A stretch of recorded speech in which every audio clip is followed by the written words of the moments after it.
이 시간 함께 주기도문 하심으로 오늘 예배를 시작하겠습니다. 하늘에 계신 우리 아버지여, 이름이 거룩히 여김을 받으시오며 나라가 임하시오며 뜻이 하늘에서 이루어진 것 같이 땅에서도 이루어지이다. 오늘 우리에게 이러한 양식을 주시옵고 우리가 우리에게 죄 지은 자를 사하여 준 것 같이 우리 죄를 사하여 주시옵고 우리를 시험에 들게 하지 마시옵고 다만 악에서 구하시옵소서. 나라와 권세와 영광이 아버지께 영원히 있사옵나이다. 아멘. 우리 함께 찬송가 446장 찬양하시겠습니다.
오늘 함께 보실 말씀은 마태복음 9장 9절에서 13절까지 말씀입니다.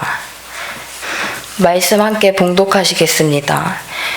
예수께서 그곳을 떠나 지나가시다가 마태라 하는 사람이 세간에 앉아있는 것을 보시고 이르시되 나를 따르라 하시니 일어나 따르니라. 예수께서 마태의 집에서 앉아 음식을 잡수실 때 많은 세리와 죄인들이 나서 예수와 그의 제자들과 함께 앉았더니 바리새인들이 보고 그의 제자들에게 이르되 어찌하여 너희 선생은 세리와 죄인들과 함께 잡수시느냐. 예수께서 들으시고 이르시되 건강한 자에게는 의사가 쓸데없고 병든 자에게라야 쓸데있느니라. 너희는 가서 내가 긍휼을 원하고 제사를 원하지 아니하노라 하신 뜻이 무엇인지 배우라. 나는 의인을 부르러 온 것이 아니요 죄인을 부르러 왔노라 하시니라. 아멘. 어제와 오늘 담임 목사님과 또 부목사님께서 서울 남년의 부흥단 교역자 세미나에 참여하게 되셨습니다. 그래서 제가 오늘 이 자리에서 말씀을 전하고자 합니다. 하루를 시작하는 가운데 오늘의 필요한 은혜를 충분히 받으시는 시간이 되시기를 기도합니다. 오늘 말씀에서 예수님은 지나가시다가 마태라는 사람이 세간에 앉아있는 것을 보십니다. 그리고 간단하게 그에게 말씀하십니다. 나를 따르라. 누군가 여러분에게 열심히 일을 하고 있는 가운데 나를 따르라 이렇게 하신다면 여러분은 따르시겠습니까? 저는 좀 무섭고 이상한 마음이 들 것 같다는 생각이 들었습니다. 그런데 마태의 반응이 참 신기합니다. 다른 말 없이 따르니라 하고 예수님을 따라서 나갑니다. 이것은 예수님의 말씀에 마태가 즉시 순종하는 태도를 보여줍니다. 마태는 어떤 사람이길래 예수님의 말씀에 바로 서서 순종하고 따를 수 있었을까요? 마태의 직업은 세리였습니다. 이 당시에 세리라는 직업은 죄인 중에 죄인 취급을 받았습니다. 세리라는 직업이 어떤 의미였냐면 사실상 배신자라고 볼 수 있었습니다. 당시 유대인들은 로마에게 식민 통치를 당하고 있었는데 각 지역마다 세금을 걷어들였습니다. 우리나라로 따지면 서울에 100억, 부산에 50억 이런 식으로 큰 세금을 내야 했습니다.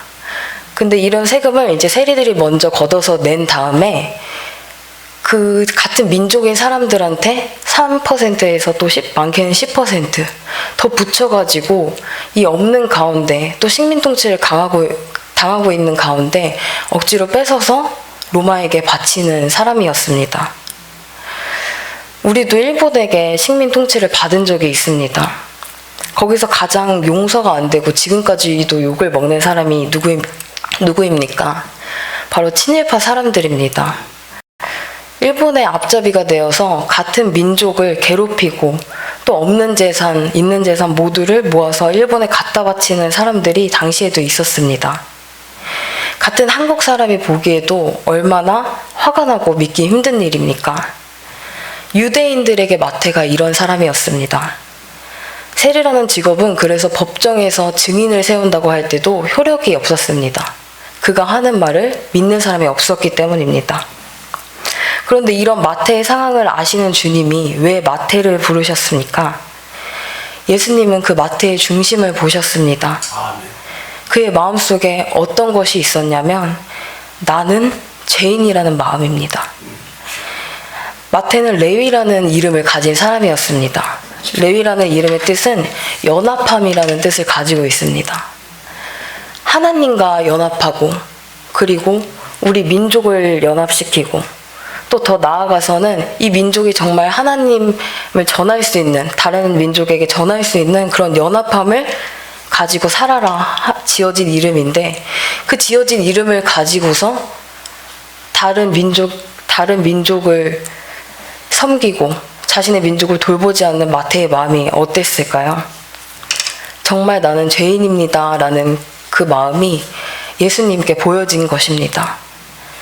사람이 진짜 사랑을 느낄 때가 언제인 줄 아십니까? 한 소통 전문가인 교수님이 이렇게 말씀하시더라고요. 내가 정말 별 볼 일 없고 정말 밑바닥까지 갔을 때 아무도 나를 믿어주지 않고 또 나도 나 자신을 믿을 수 없는 그 상황 가운데서 누군가 나를 믿어준다면 그게 정말 사랑이라고 느끼게 되고 그 순간에 일어날 힘을 얻게 된다고 합니다. 또 어떤 문제아 청소년을 사역하시는 목사님이 정말 사고뭉친 제자 한 명 얘기를 했는데 이제 그 친구가 부모님이 이혼하시고 아버지가 알코올 중독이셨습니다. 그래서 술을 마시시고 폭력을 일삼으셨습니다. 그러다 보니까 이 친구가 모든 것을 해결할 때는 폭력이 늘 뒤따랐습니다. 내 마음대로 안 되면은 늘 폭력을 일삼는 것이 이 친구의 생활이었습니다. 근데 정말 목사님이 이 친구를 배고플 때 먹이시고 또 함께 다니시면서 수련회도 데려가시고 1년 동안을 돌보아도 변하지가 않더래요. 그런데 이 친구를 어느 날 이 친구한테 전화가 와서 자기가 경찰서에 있다는 것입니다. 폭력을 휘두르면서 있다가 경찰서까지 가게 된 것입니다. 그래서 그 친구를 가서 데리고 오면서 그 친구한테 딱 한마디 했을 때 그 친구가 무너졌다고 합니다. 그 한마디가 뭐였냐면 괜찮다였습니다. 사람을 바꿀 수 있는 것은 진짜 사랑입니다. 사람들이 보는 대로 그를 보는 것이 아니고 지금은 그렇지 않더라도 안아주는 것, 그리고 믿어주는 것, 사랑을 주는 것이 그 사람을 변화시키는 것입니다. 예수님은 마태에게 이것을 몸소 보여주신 것입니다. 10절에 보면 예수님께서는 마태의 집에 가서 음식을 잡수십니다. 예수님과 식사 자리에서 많은 세리와 죄인들도 함께합니다. 우리나라에서도 같이 친밀한 관계를 맺고 싶어지면 우리가 하는 말이 하나 있죠. 우리 밥 한번 먹읍시다. 밥을 먹는 동안에 또 우리가 어떤 것을 합니까? 서로에 대해서 이야기를 하고 또 이야기를 하는 가운데서 서로를 알아가고 친밀한 관계 가운데 나아갑니다. 이 시대에도 그 밥을 먹는다는 행위가 그와 같았습니다.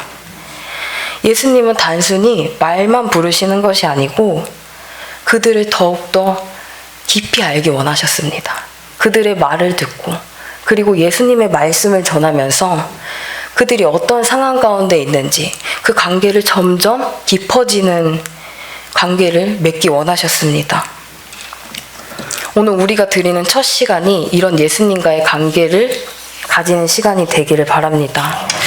나의 죄된 부분까지 모두 아시는 예수님이 내 마음을 두드리실 때, 나와 더 가까이 이야기하기를 원하실 때 예수님 앞에 솔직히 말하시고 또 사랑이 넘치시는 예수님의 말씀을 들으면서 예수님과 깊은 관계 가운데에서 나아가기를 소망합니다.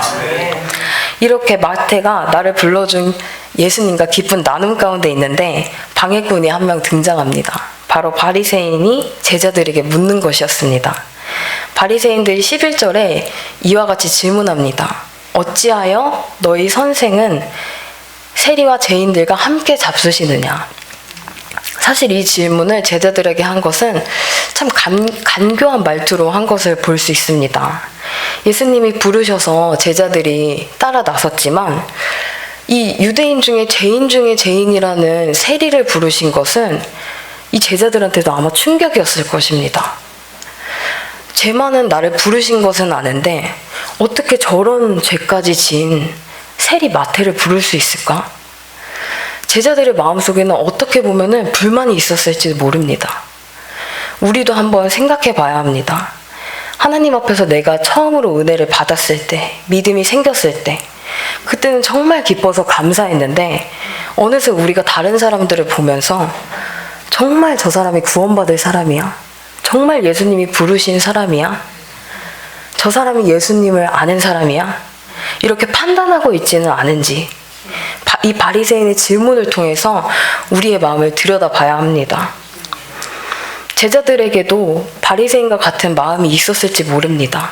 그런데 참 희한하게도 성경 가운데에서 제자들이 바리새인처럼 질문하는 구절은 없습니다.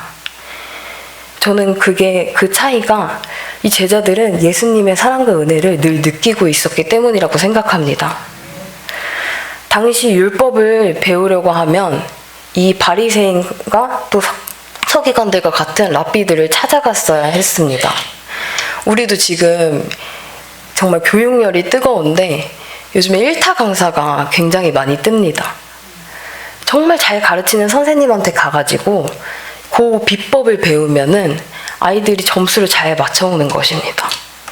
그리고 또 사회에서도 생각해보면 가장 권위를 가진 사람한테 갔을 때 그것이 해결되어지고 그 모든 비법을 알아서 사회에서 성공하는 모습들을 볼 수가 있습니다. 그런데 예수님의 방법은 다르다는 것입니다. 예수님은 그 랍비들과 다르게 그들을 찾아와야만 했던 그 상황에 있지 않고 그들을 찾아가십니다. 여전히 지금도 예수님의 방법은 다릅니다. 여전히 우리를 찾아오십니다. 그리고 죄인들에게 찾아가십니다. 그것이 제자들이 예수님에게 왜 마태를 찾아가는지 구원했는지 묻지 않는 이유입니다. 그 욕하는 군중들 속에서 정말 로마라는 나라를 따라가는 그 욕하는 군중들 속에서 그것에 속지 않고 예수님 옆에서 그들과 함께 식사를 할 수 있었던 것은 제자들이 그 사랑을 충분히 누리기 때문입니다. 계속해서 12절을 보면은 바리새인의 말에 예수님은 이렇게 대답합니다. 건강한 자에게는 의사가 쓸데없고 병든 자에게라 쓸데있느니라. 사실 예수님의 이 말씀은 어떻게 보면 이해가 안 되는 말입니다. 왜 식사를 같이 하냐고 물어보면 보통 뭐라고 대답해야 되냐면 이 사람과 좀 더 관계를 하기 위해서 그렇다. 이 사람과 뭐 이야기할 일이 있어서 그렇다. 이렇게 대답해야 하는데 예수님은 12절과 같이 대답하신 것입니다. 예수님은 죄의 문제를 질병에 비교하고 계십니다. 의사가 어떤 사람에게 필요한지를 우리는 모르는 사람이 없습니다. 병든 자에게 필요합니다.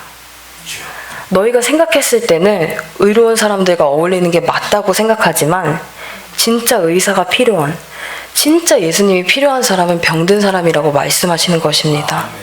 이것이 예수님이 마태를 부르신 이유입니다. 예수님이 가장 죄인인 세리를 부르심으로 제 문제를 해결하실 뿐만 아니라 제자들의 편견을 깨시고 또 이 바리새인이라는 종교 지도자들의 편견을 깨십니다. 그리고 마지막 13절을 통해서 바리새인들 또한 부르시는 예수님을 볼 수가 있습니다. 예수님은 호세아 6장 6절 나는 인애를 원하고 제사를 원하지 아니하며 번제보다 하나님을 아는 것을 원하노라 라는 말씀을 인용해서 13절을 말씀하십니다.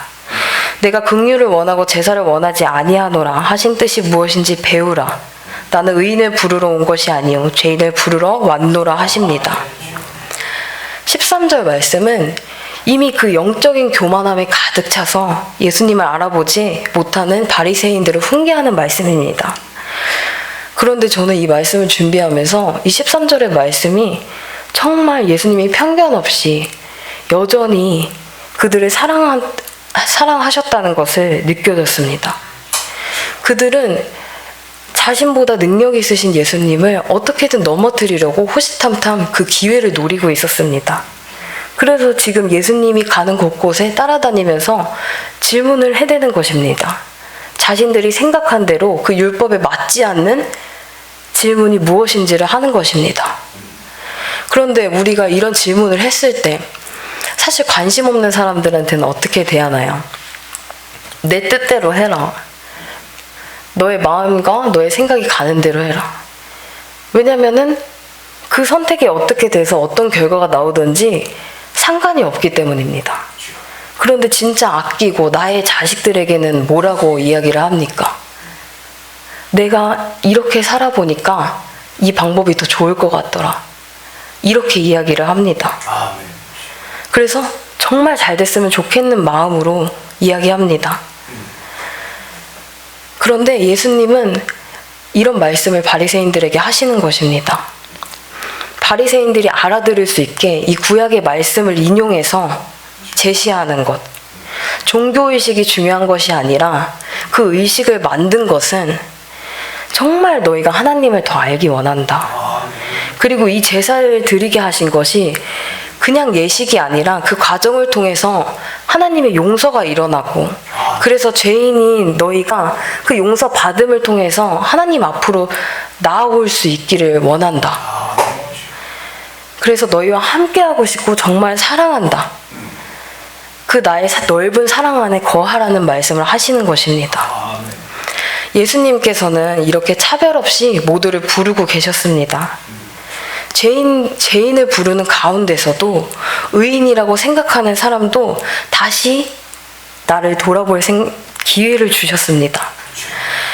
그러나 이런 예수님의 부르심 앞에 정말 그 둘의 응답이 달랐습니다.